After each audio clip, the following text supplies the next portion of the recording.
FDOT Secretary Kevin Tebow for all his hard work, particularly over these last couple months. As we were engaged in this posture of fighting the coronavirus, obviously that impacted our economy in significant ways.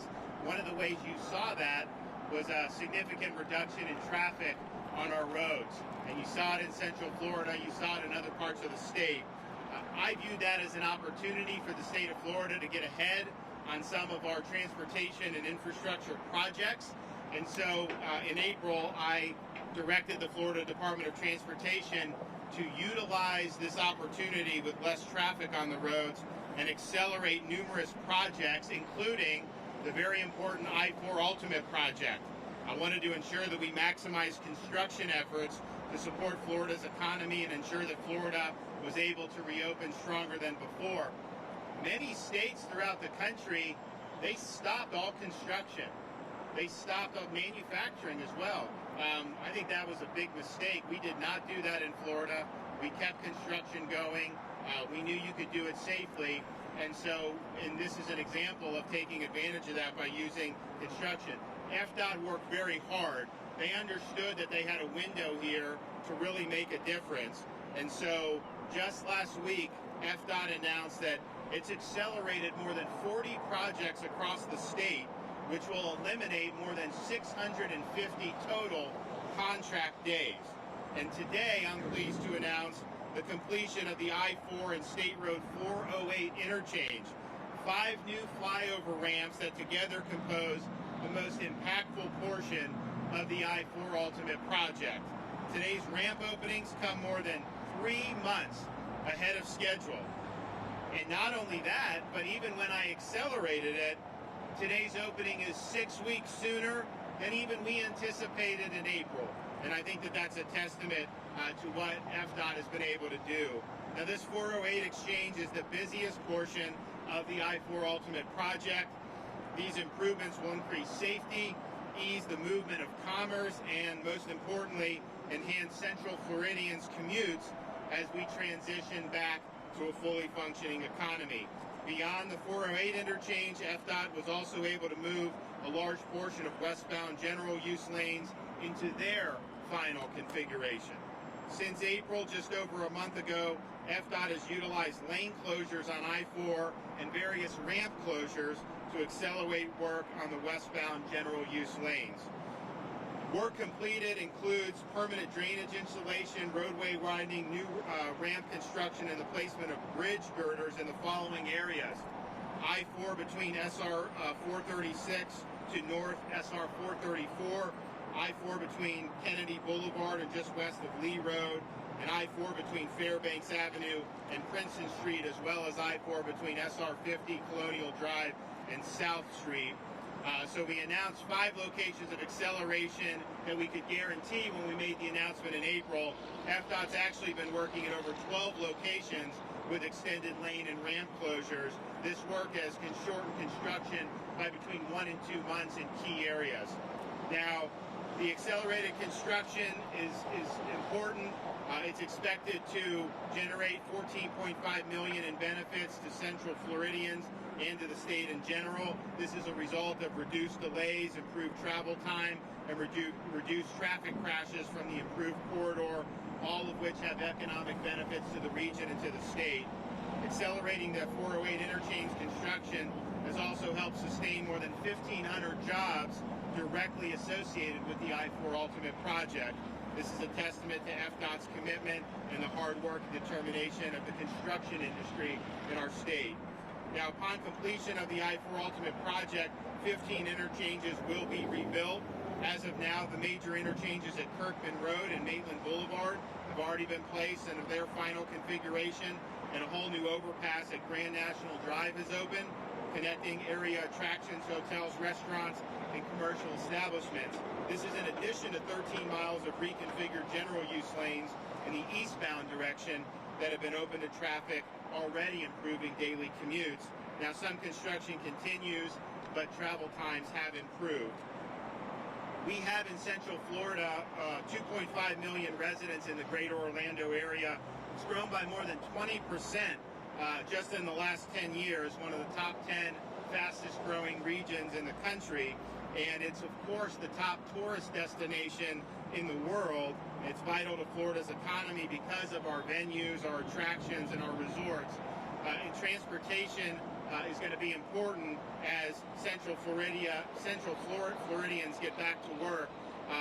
When Walt Disney chose the location to build the Magic Kingdom, he did so to its close proximity to I-4 Turnpike Interchange. So having the right infrastructure really does create a foundation for future growth. Obviously, we've seen that with the theme parks. Through I-4 Ultimate, 21 miles of interstate are being completely transformed with $2.4 billion investment in Central Florida's future. This is no simple feat. This is heavy and complex construction. And I'm very much proud of FDOT's work and appreciate the patience of so many people throughout Central Florida. This was a very trying time, a lot of uncertainty. When I called Kevin in, I said, we've got to take advantage of this. He said, all right, let me make a plan. Came back with a plan. And not only here, but you see other major projects throughout the state in the Tampa-St. Pete area, Miami. These are things that are being moved ahead of schedule, and that's going to benefit folks on their daily commutes. So this is this FDOT project is done just in time as today we move into what I'm calling the full phase one of Florida's safe, smart, step-by-step plan for recovery. When we announced the initial plan in April, we said we wanted to make sure that we were proceeding very methodically, driven by data, and making sure that things were going to be able to go as smoothly as possible. We deliberately did not exhaust all the options that were outlined in phase one of the White House's guidance. Last week I announced that starting today we would move forward with more of that phase one in place in Florida. So our restaurants have been operating with outdoor seating with the social distance, and then 25% of indoor capacity. Today they will now be able to continue with the outdoor seating, but then go up to 50% indoor capacity, of course, with the proper distancing precautions. Retail establishments increased as well for their indoor capacity.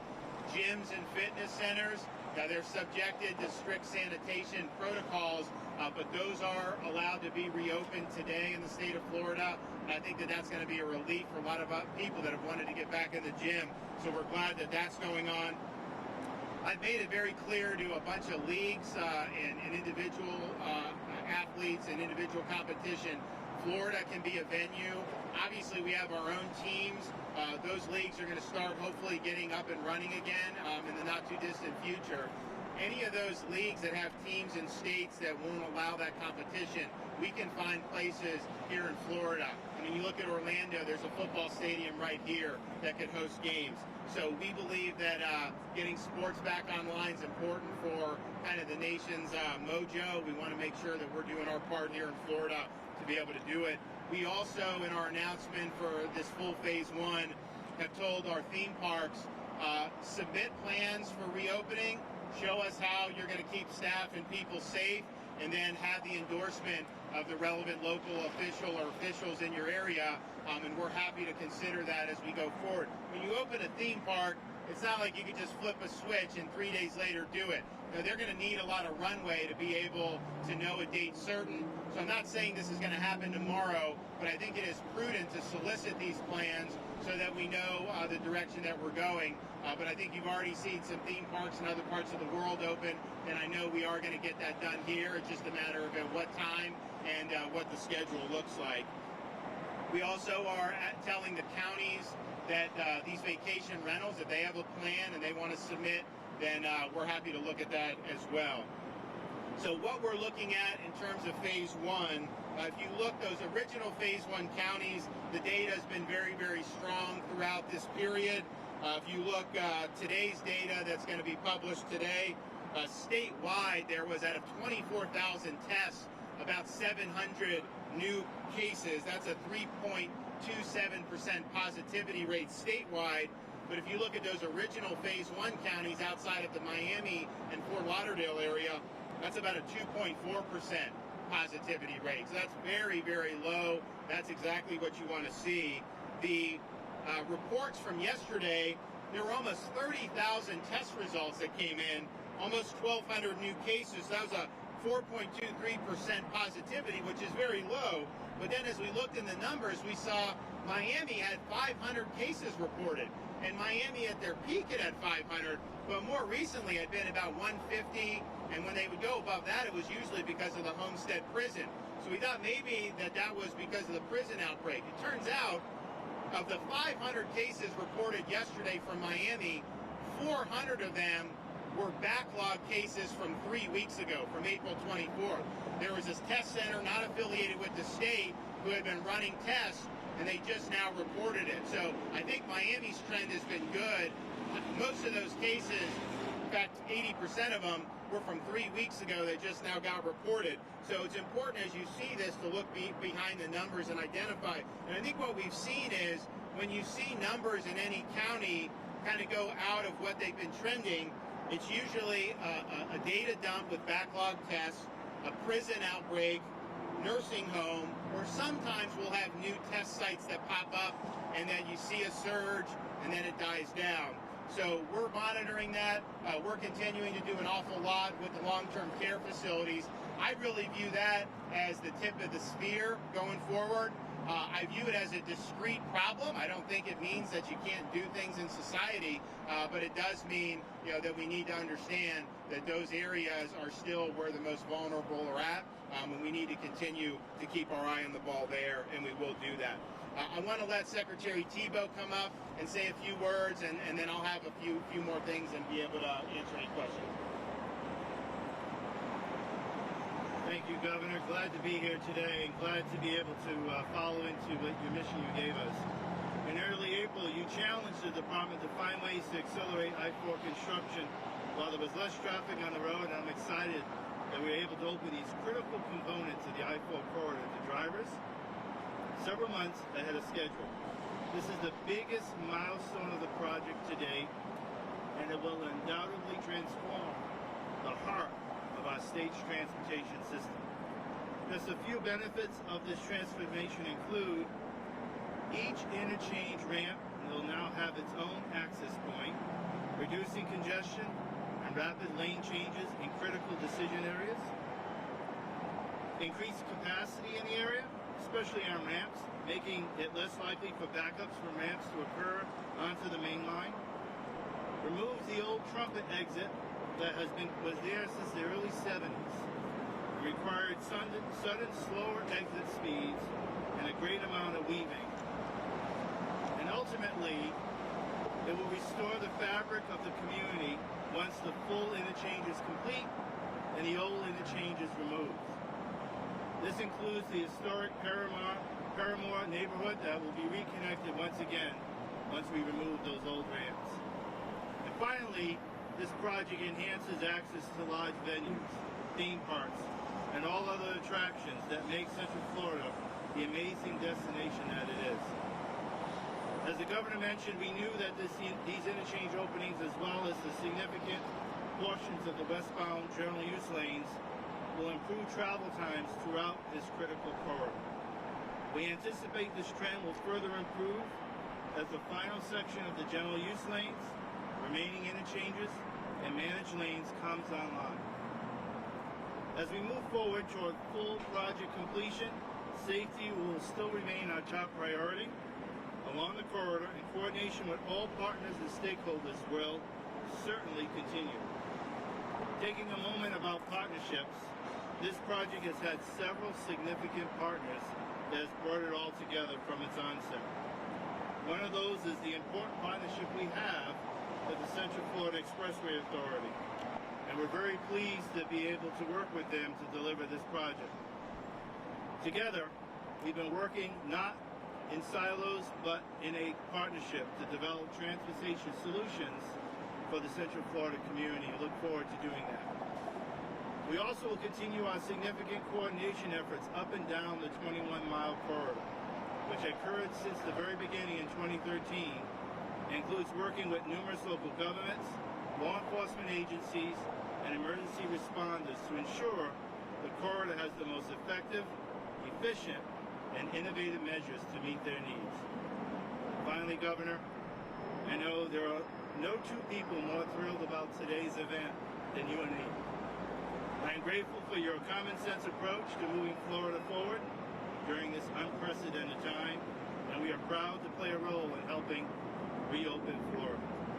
We have always been committed to completing a safe corridor that also increases mobility to help people move people and goods across Central Florida and restores the community connectivity so important in today's world. Today's momentous acknowledgement and announcement undoubtedly helps us achieve these goals. Thank you very much, Governor. Well, we're really thrilled about this. I think to be able to expedite, and not only from what we had scheduled, but even once we said we wanted to expedite, having done it quicker than that is really, really good. And I think it just shows FDOT being able to really get the job done. So we're going to continue with that. And really, I'm just looking forward to helping bring us back. Obviously, we still have issues with public health. That's not going to go away. But I think we have a pathway to get Florida moving again. It is smart, it's safe, it is step by step. It's not just turning a switch. But I really believe that Central Florida can be a major driver in that. And having great infrastructure projects are part of it. And obviously, there's going to be a lot more that hopefully will happen over the next days, weeks, and months here. And with that, happy to take some questions. Yes, sir. Health recently reported that thousands of COVID test results suspects haven't checked those. Is that a concern statewide? Can you say? I just couldn't hear you. Take it off. Advent Health, main hospital chain here, reported recently that thousands of COVID tests are suspects. They're having to go back through that. Yeah. Is that a concern statewide? So it hasn't been. So the question was about one of the healthcare systems reported that they had thousands of tests that they had sent to a lab, and basically I think the lab just got stuck in a warehouse. Now these tests have to be refrigerated, like the samples have to be refrigerated, properly cared for. This is not just like sending a piece of paper. And so apparently what happened was they figured out that this lab, I think it was in Texas, just let the samples be spoiled. So they had thousands of samples. That was not from any of Florida's test sites. So we haven't necessarily seen that happen with any of ours. But I'm glad that they said that that's the case. Now, I think those tests were long enough ago that we would know that any clinical significance of these test results by now. And so part of the thing I think what we've seen with this coronavirus is, and this is I think a fortunate thing for the vast bulk of the population, particularly those under 50 or working age population that don't have significant health conditions, you know, the clinical significance of this has been low. The hospitalization rate has been low. The fatality rate, fortunately, has been low. Florida, I think, it shows that with the statistics. So I don't think that you've seen a lot of necessarily out of the ordinary clinical significance, but it does go to show we're looking at expanding lab capacity even more than we already have. We're going to be having high throughput labs at all of our state labs, but that company was actually one that Florida looked to potentially do business with. We never sent them any tests, but obviously after that, we're not going to be doing business with them. Governor? Yes, sir. Responding to your question, this morning I provided your office and DEO the names of nearly 5,000 Floridians who have filed in March and are still waiting. Did you vet any of them? We have provided names. Did you vet, though? Do you know, did they submit a valid Social Security number? We don't have Social Security number. Are you still dismissing that people who filed I'm in not March? dismissing, but here's the facts. What is DEO Right now, doing to excuse me. When you say I have somebody, the question is, has that person completed the application? So, for example, we were in Tampa the other day, and one of the reporters said, I have someone here who, hasn't been filed in mid-March or whatever. So it's like, give us the name. So we took the name and went, and it turns out the employer's contesting it, saying that the individual quit. So all these have individual fact-specific stuff. Here's what I can tell you. More than $2 billion has now been paid out. And of all the unique, complete, and eligible applicants, 97% have now been paid. Unique applicant, valid application, eligible, 97% have been paid. So what we're going to do tomorrow is I'm going to take all the data, because we're going to have even more good news from what was done yesterday. We're going to put that out, and we're going to show not only who's all been paid, and then we're going to go over the common pitfalls for people, that have not been paid. But I think it's your responsibility, if you're representing that there's someone in March who hasn't been paid, to tell your viewers whether that someone is a valid applicant or not. If someone applies and doesn't support a Social Security number, guess what? Federal, you can't pay under those circumstances. Isn't it DPO's responsibility to tell us if they're valid or not? Right, no, here's the problem. You are not even investigating whether they're valid claims. You're just asserting that that people have applied. And I'm telling you that we have $2 billion in claims that have been paid. We have 97% of the unique eligible completed applications. So the issue is they're paid in the order they're received. If you apply today, you're not going to leapfrog someone that paid. They're paid in the order that we received. And so those are just the facts. And I know it's like, to take an anecdote here, but I'm telling you, you got a responsibility. If you're going to put that out to viewers to say that we've looked into it, the person submitted Social Security, the person is eligible, and not just say that, oh, someone said, because you know what, under normal circumstances, you have people who aren't, we're getting people from other countries applying. We're getting people from other states applying. And so that all goes through the process. Any other questions? In regards to the I-4 Ultimate, Beck, okay, so you've gotten ahead of the game here, but I-4 Ultimate was already behind. What is the timeline now, and has the overall timeline for completion of the whole project changed, or will it? Yep. So our goal since the very beginning is keeping the foot on the pedal and getting them to complete the project. So right now, as we saw some benefit with reduced traffic, they have made some tremendous progress. So again, we're still pushing to, as we had said in our media release, that at the end of this year, opening up the general use lanes, the interchanges to have, like this one, at the schedule at the end of the year, and then they'll be able to finish their work next year. How many weeks and months we're going to see, we're going to keep monitoring that. And as we get closer, we'll be able to get back with the media and tell them how much we were able to benefit from this opportunity. I have a question about fitness centers. Fort Lauderdale mayor says they can open. Broward County mayor says they can't, yet some of them did. Who's right? And So South Florida, as you know, when we did phase one, we viewed South Florida a little differently. They're on a different schedule. So they submitted to me last week plans for their, kind of phase one. And their plans did not include the gym. So they're allowed to do it if they want, but I approved their plans as is. So if they decide they want to do the gyms, they can do it.